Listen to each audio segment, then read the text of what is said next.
Morning all. There's an interesting match going on between Hikaru Nakamura and Ruslan Ponomariov.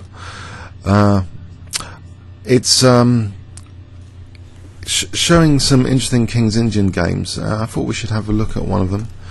So this was in game one between them, I believe. So d4 from Ruslan Ponomariov, and Naka chooses the King's Indian defence.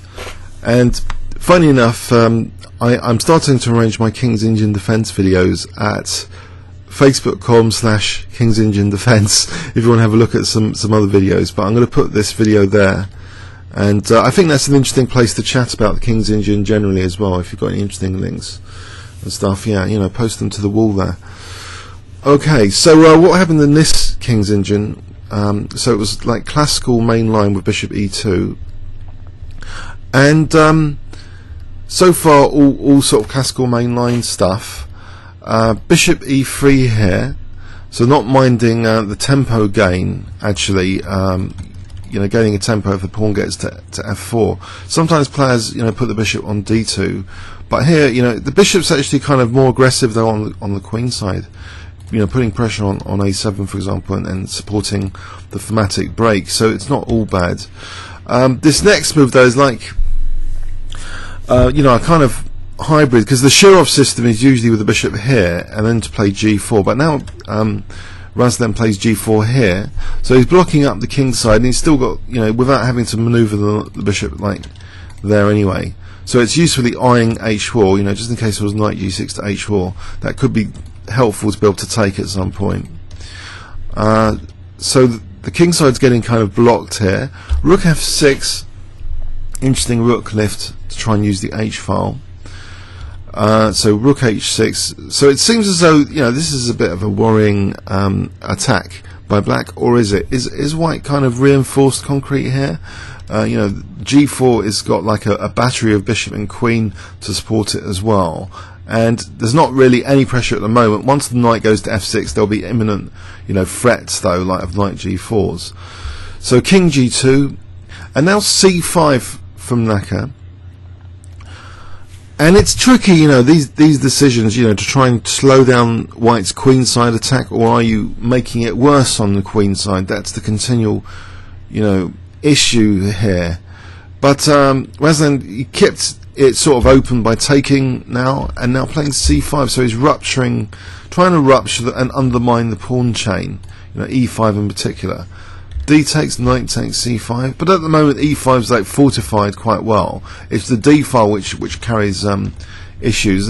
Obviously there's potential for pinning stuff and queen d5 checks, so it's kind of dangerous. But knight d4 here, and also now there's also that diagonal bishop c4 check, and the knight's really dislodged now with this next move, knight b3. So is this already kind of uncomfortable for Naka? It's kind of a typical messy King's Indian position, with a bit of a difference actually. It looks as though black's pieces are a bit artificially placed, like this rook, if there really isn't enough pressure on g4. So maybe, you know, black is in trouble actually here. And this next move seems to be quite clever. There's a pin on the d pawn anyway, it's not really threatening takes. But this next move, e5, simply is only opening up this diagonal for various checks, but also, you know, the knight's got a major decision here. Is it really going to sacrifice itself on g4, or is it going to retreat? But if it retreats, then d4's drops. So it looks pretty dire actually for Naka here. He takes on g4 with the pawn, offering a knight sack, and this could be kind of dangerous to take the knight here. So instead h takes g4, encouraging knight takes g4, because what else is there? It looks pretty dire otherwise if the knight's going to retreat. So knight g4, trying to generate some sort of counterplay. F takes, and now bishop e5. But rook h1, it looks as though white's king's kind of safe, really. And white's like a piece up. So knight e4, takes, king g7, queen h5. It looks pretty nasty. white's just a piece up really, but Necker's getting a few pawns now. So how many pawns has he got? So he's got 5 pawns. It's 3 pawns for the piece at the moment, but 2 pawns now. Back to 2 pawns. And there's a little bit of pressure from the black pieces. Now here, this was a clever decoy. If takes, then knight e6 check. So that was nice to get control of e2, and to be able to play now rook d1. So that was a nice bit of consolidation actually there, to contest the d file, get the rooks off.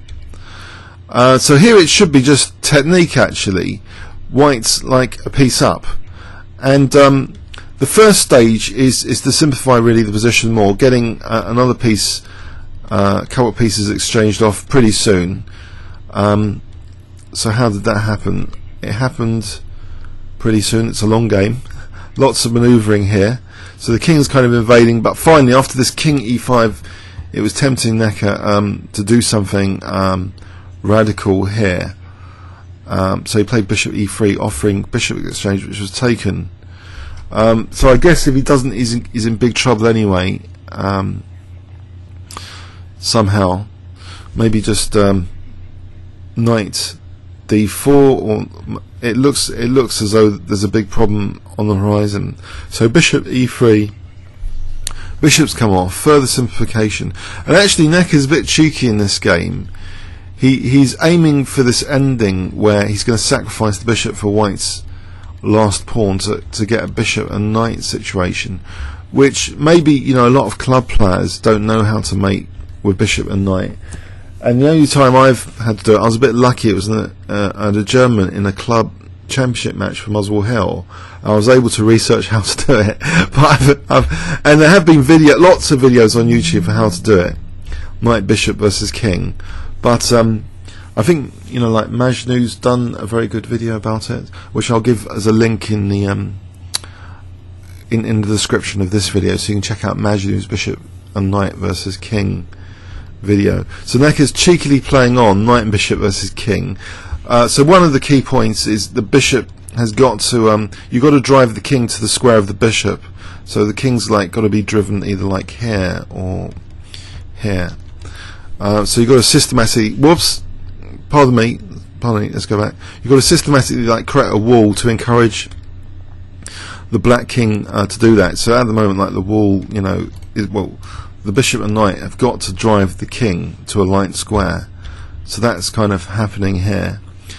The king can't really go back to its steps, so it's being driven up to a8 here systematically, and it can't be allowed to escape over here.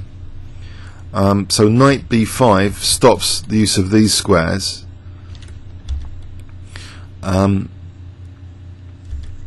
Bishop here, so it stops, you know, the king using that c8 and d7 escape square. So the king, that's a nice like waiting move, which is essential to stop the king going, you know, to this square. Another waiting move, essential, because so the king can get a better grip now on these squares. So the king's really stopped actually from escaping this way. It's been driven to a8. So here now, can the king go back to a4? You might wonder. Not really. It's just been driven to a8 ruthlessly. So that check. Now it stopped here and Naka resigned. But I wonder if we can kind of, if Houdini can see all the way through to the mate from this position. Mate in 6 actually from this position. It can see all the way through. So king a6, king c6. It looks bleak if the king's going up to a light square. Knight c5. The king's going into a light square situation, and it stopped. You know, with this move, the bishop stopping it. You know, going to c8. Finally on that light square, and now all you need is like a key waiting move. Bishop g4, for example.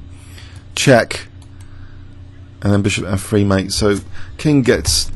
The key thing is, if you're ever in this situation, is well, the importance of waiting moves to get your king into the optimal position. The importance of creating walls to make sure the king doesn't escape to the other square corner. You've got to corner the king with knight and bishop. It is quite interesting. Someone asked me, is it fascinating? I kind of said no, but then I changed my mind. I checked out some of the videos on YouTube, and actually, you know, there's a certain elegance of piece coordination, you know, being demonstrated here, that the knight and bishop, you know, kind of mini kind of orchestration of knight and bishop for coordination and king, you know, and waiting moves. It is kind of elegant and funny that, you know, the way to win is based on you know, a definite logical property, you know, that whatever colour your bishop is, you mate the king on that colour. Basically, you drive the king to that corner and stop the king from going to a different colour corner. It's kind of amusing. But anyway, back to the King's Indian. The theoretical content of this game, like for the King's Indian defence, I'm not sure. It seemed a bit dire early on, to be honest, for black. And you know, maybe this is why the King's Indian, you know, sometimes it isn't adopted as regularly. If grandmasters want to draw, it's from the World Championship candidates. It was the Queen's Game. It declined, used as a drawing tool. But this is a fun match being, you know, played between these guys. And you know, the King's Indian is a fun opening, great for spectators. So you know, good for Naka for creating entertaining chess. But his position just seems dicey as a result. You know, he obviously could play more solid systems. He doesn't, you know, look at this queenside and this d-file pressure and the rook kind of artificiality. It's all pointing that if knight g4 is not working, then black's position doesn't carry much attacking venom. And if it doesn't carry much, you know, venom, these pieces are just misplaced. They're not central. They're not really relevant to the game. White's just going to pick up d4 without compensation. So we ended up, you know, with black being really forced to take on g4. This is an often, you know, often recurring decision you've got to make about sacking on the king side. If you remember that rapid play game I showed you a few weeks ago, I was tempted to, but I decided just to get the bishop out of the pawn chain. If there's easier ways of winning, if your position is stable in other ways, then trying to win position is obviously safer than sacrificing a piece on g4. But it's great for spectators, this kind of game. And the cheek carry on bishop and knight has got people wondering about bishop and knights now against the king. But I reckon most club players, they would need some revision about it. If you know, there's a 50 move draw rule as well. If you don't do it in 50 moves, then it's going to be a draw. So you've got to know what you're doing for sure. But yeah, check out Majnu's video I'll put in the description about bishop and knight versus king. There's another King's Indian game which was decisive though. Let's have a look at that, which is more cheerful for the King's Indian player. Okay, so comments or questions on YouTube. Thanks very much.